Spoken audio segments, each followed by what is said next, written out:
सद्गुरु के सानिध्य में समर्पण के संस्कार में आ जाती है जब कोई आत्मा, तो घट जाएगी उसके जीवन में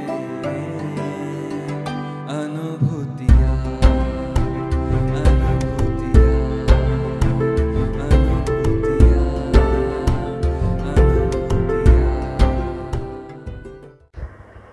जय बाबा स्वामी। ऐसी अद्भुत गुरु पूर्णिमा के चैतन्य का लाभ लेते हुए स्वामी जी का सेकंड बार यूके का दौरा हुआ, जो 10 तारीख से शुरू हुआ था। 10 जुलाई तुरंत ही 5-6 दिन के बाद में 10 जुलाई से लेके 20 अगस्त तक 40 दिन वहाँ पे यूके में स्वामी जी रहे थे। तो इस समय की बहुत ही अद्भुत बातें हैं जो मैं आपको बताना चाहूँगी।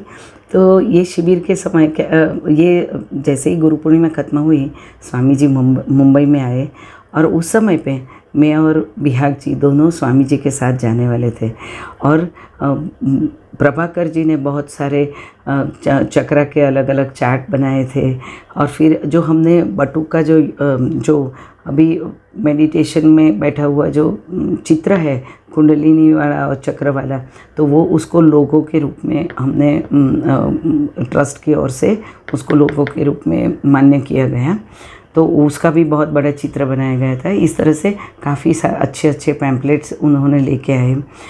और साथ साथ में हम दोनों भी साथ में जाने वाले थे। बहुत सारी तैयारियां हमने की और हमें ऐसा ही लग रहा था कि अभी हमने तो जैसे पहले तैयारी की थी उसके हिसाब से हमने सारी इंग्लिश पैम्पलेट्स भी तैयार किए थे। और ध्यान की जो पहले की पद्धति थी उसके हिसाब से भी इंग्लिश पैम्पलेट तैयार किए थे, वो सब कुछ हमने साथ में ले लिया। और जो हमारे घर में जैसे शादी का माहौल है, वो 10 तारीख को सब हमारे घर आए थे। बहुत सारे साधक आए थे स्वामी जी को सेंड ऑफ करने के लिए, और हम लोग को उसके लिए शुभकामनाएं के लिए सब आए थे। हमने स्वामी जी को घर में स्वामी जी की आरती भी की, और जैसे गुरु शक्तियों को की आरती कर रहे वैसे, क्योंकि ये बार जो भी हम जाने वाले थे तो उसमें स्वामी जी के प्रवचन को बिहाग जी वहाँ पे ट्रांसलेट करने वाले थे।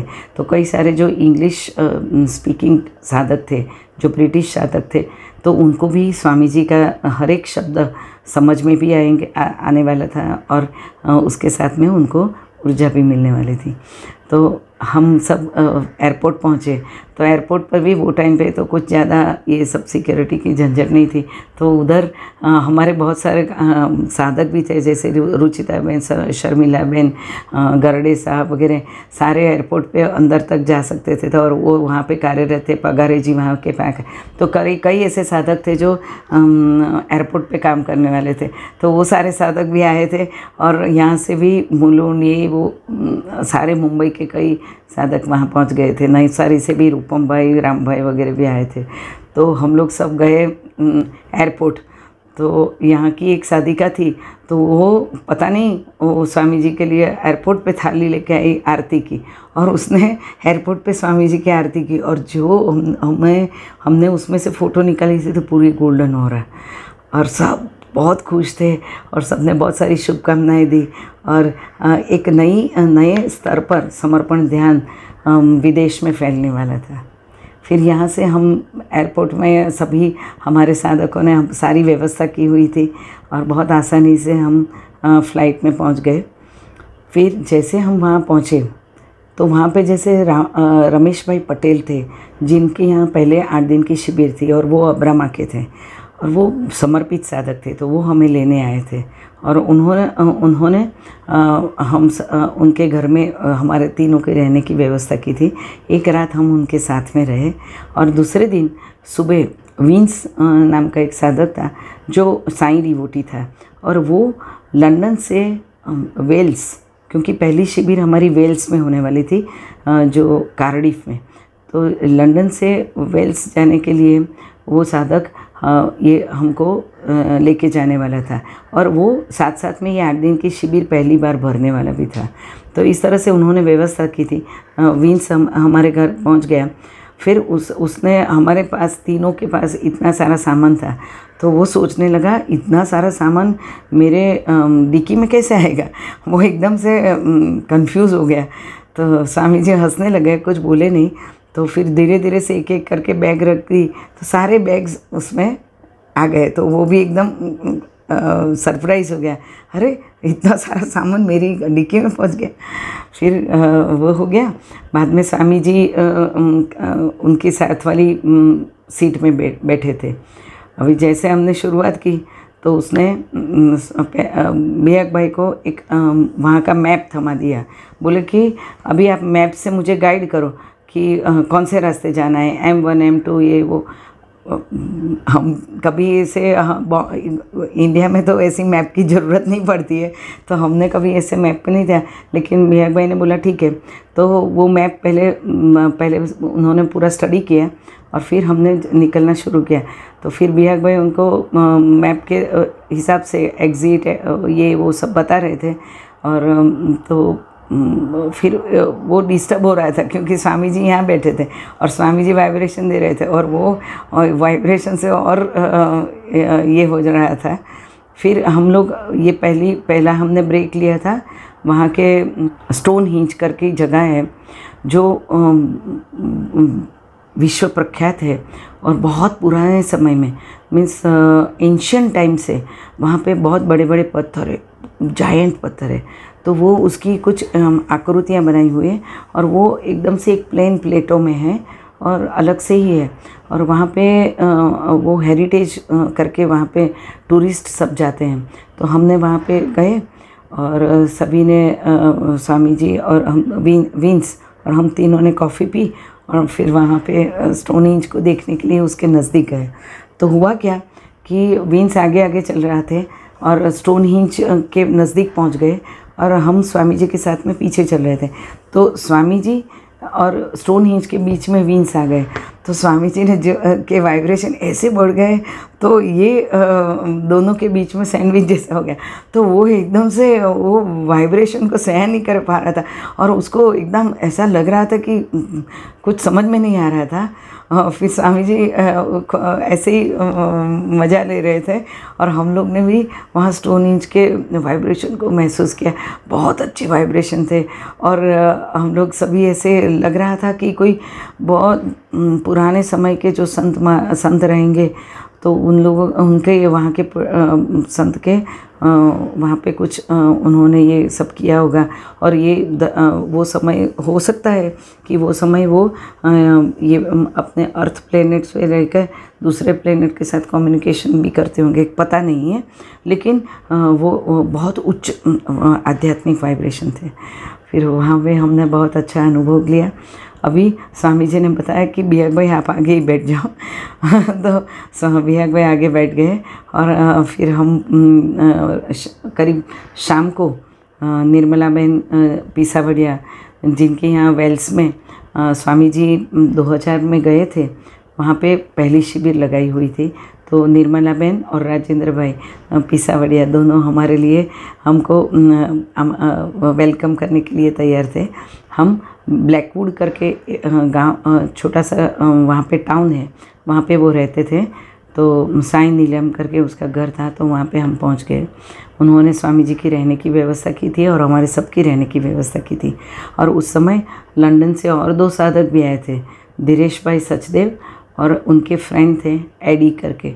तो ऐसे 3 साधक लंदन से स्पेशली ये शिविर के लिए पहली बार आए थे। और नीला बहन भी वहाँ से आई थी लंदन से, जो आगे लंदन में वो शिविर का आयोजन करने वाली थी, नीला बहन शाह करके थी। तो इस तरह से पहले शिविर का आयोजन वहाँ पे हुआ। दूसरे दिन कार्डिफ के पाटीदार समाज के हॉल में शिविर का आयोजन था।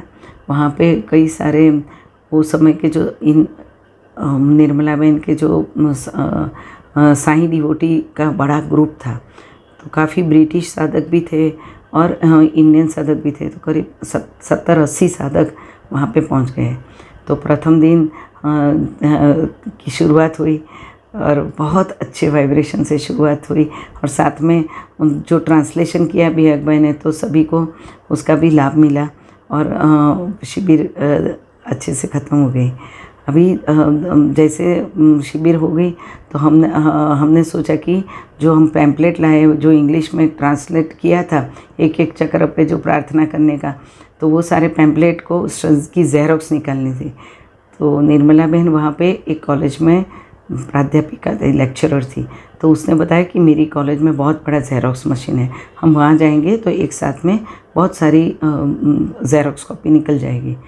तो हम पहले उनकी कार में मैं बिहाग और निर्मला बहन निकल गए उनकी कॉलेज की तरफ, और बाद में राजेंद्र भाई और स्वामी जी सीधे ही हॉल पे जाने वाले थे। तो जैसे हम उनकी कॉलेज में पहुँचे तो आगे के दिन उसने सब चेक किया था, पर जैसे हम ज़ेरॉक्स मशीन के पास पहुँचे तो ज़ेरॉक्स मशीन ही नहीं चला। बहुत कोशिशें की लेकिन चला नहीं, और बाय द टाइम हमारा टाइम हो गया था, हमने वहीं पे छोड़ दिया, जो भी गुरु की इच्छा करके हम हॉल पे पहुँच गए। फिर शिविर का दिन शुरू भी हो गया, और जब भी स्वामी जी का जो ध्यान का कार्यक्रम था, तो उन्होंने जब ध्यान कराने वाले थे तो उन्होंने वो दिन ध्यान मंत्र से करवाया। तो हमें तभी समझ में आया कि क्यों हमारा काम नहीं हो रहा था। गुरु शक्तियों की जो इच्छा रहती है ना, तो हमको ऑपरेट करता है। हम जब गुरु कार्य करते हैं ना, तो गुरु शक्तियाँ भी हमको ऑपरेट करती है, वो हमको इधर उधर कुछ करने ही नहीं देती है। तो वो हमारी पहली अनुभूति थी। और फिर वहाँ पे सभी ने मंत्रों से बहुत ईजी हो गया, और सब ध्यान की अच्छी उच्च अवस्था में चले गए, क्योंकि वो वैसे भी समाधि वहाँ के साईं के डिवोटी थी और बहुत भक्ति भाव वाले थे, और सारे भजन बहुत अच्छे गाते थे। तो उन सबको अनुभूति हुई। एक एक करके दिन इतने अच्छे वाइब्रेशन से निकलते गए, और अंतिम दिन के दिन जब भी नमस्कार का कार्यक्रम था, तो सभी ने स्वामी जी से एक एक करके नमस्कार किया, और सबकी कुंडलिनी स्वामी जी ने जागृत कर दी। और अंतिम दिन के दिन भोजन प्रसाद और सांस्कृतिक प्रोग्राम भी किया गया था।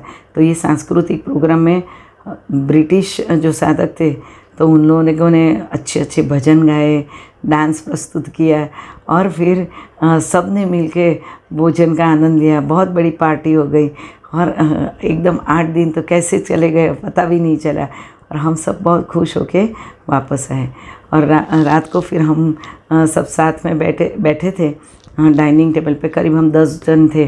तो स्वामी जी मेन सीट पे बैठे थे, हम लोग साइड में सब बैठे हुए थे राउंड में, बहुत बड़ा टेबल था।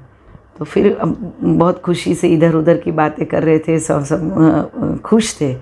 तो इतने में ना थोड़े समय में धीरे धीरे से एकदम ठंडे वाइब्रेशन शुरू हो गए, तो सब बातें करते करते शांत होने लग गए। और फिर एक स्वामी जी भी एकदम वाइब्रेशन बढ़ गए, और स्वामी जी भी एक कुछ ट्रांस में और ध्यान में चले गए। तो हमारी तो विकेट ही डाउन हो गया, हम सब एकदम से ध्यान में हो गए। और फिर कुछ समय निकल गया, और फिर स्वामी जी उठकर धीरे से अपने रूम में चले गए, और हम लोग भी बाद में उठकर अपने अपनी जगह पे जाके सो गए। नेक्स्ट डे हम सब ब्रेकफास्ट के समय साथ में मिले। तभी हम सबको इंतज़ारी थी कि ये क्या हो गया। तो फिर स्वामी जी ने बताया कि कल जो था, तो मैं जब आपके साथ में बैठा हुआ था, तो मुझे मेरे सामने एक बहुत बड़ी आकृति दिखाई दी, और वो आकृति में ऐसे कोई बहुत लंबे से कोई आदमी खड़ा है ऐसा दिखाई दिया।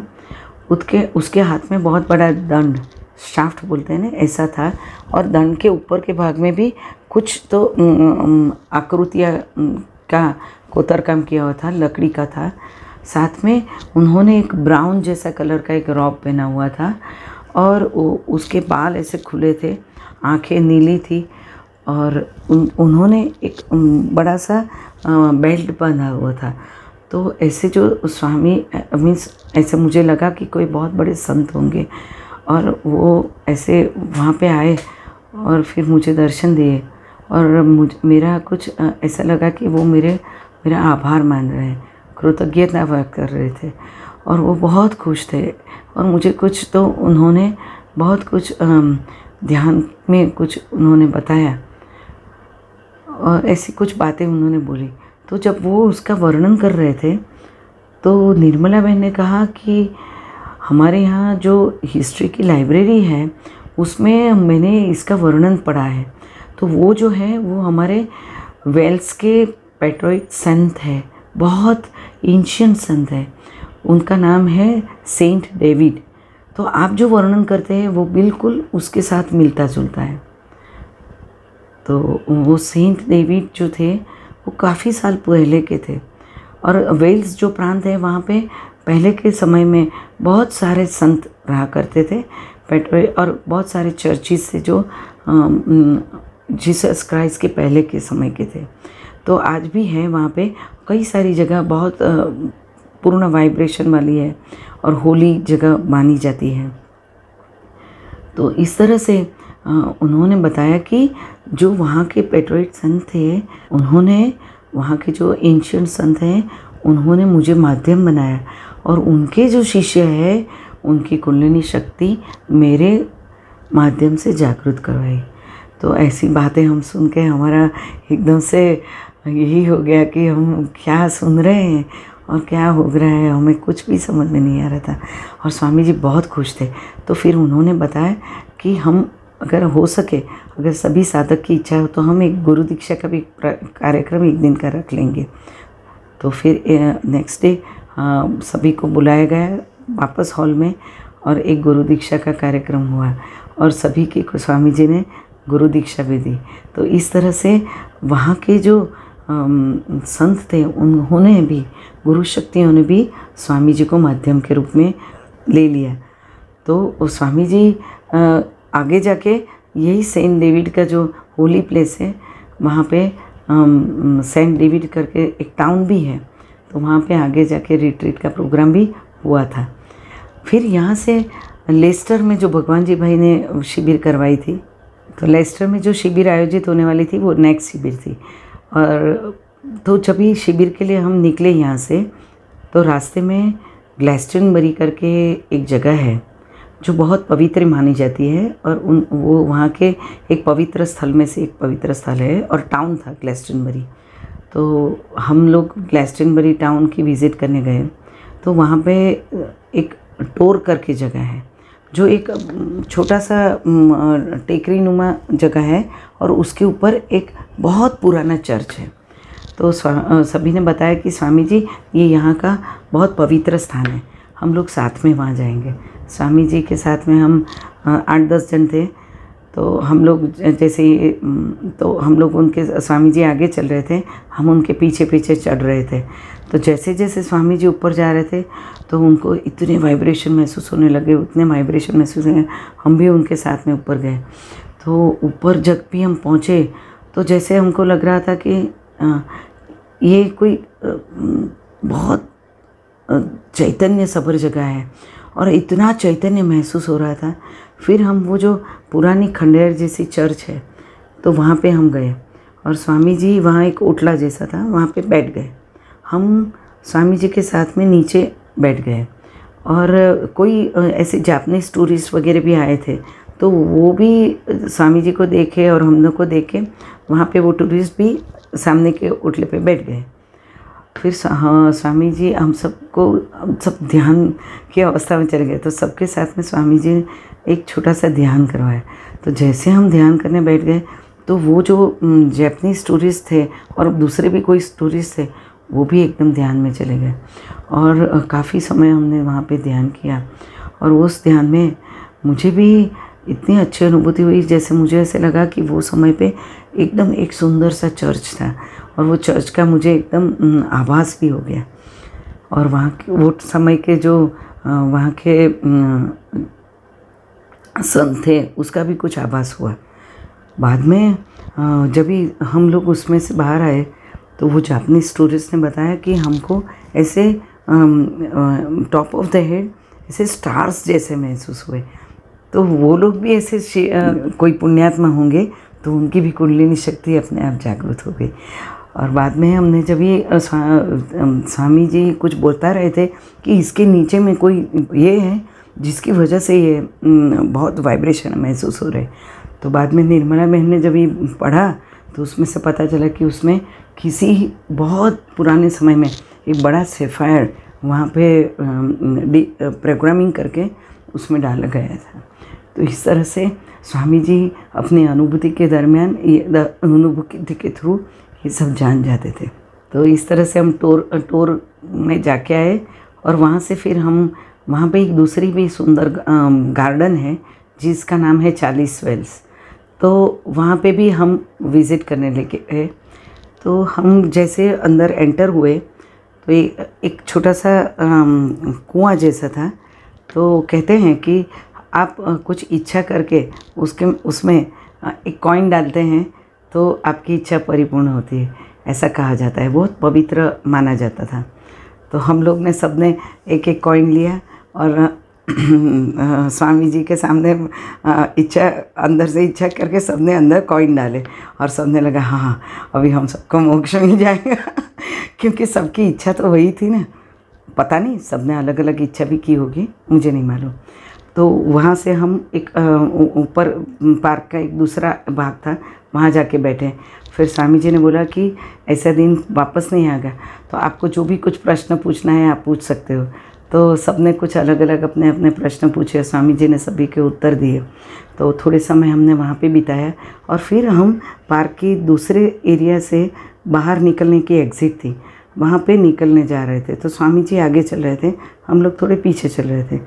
तो हुआ ऐसा कि एक ब्रिटिश लेडी वो एग्ज़िट के रास्ते से ऐसी हाथ करते करते करते करते करते स्वामी जी के सामने आके खड़ी हो गई।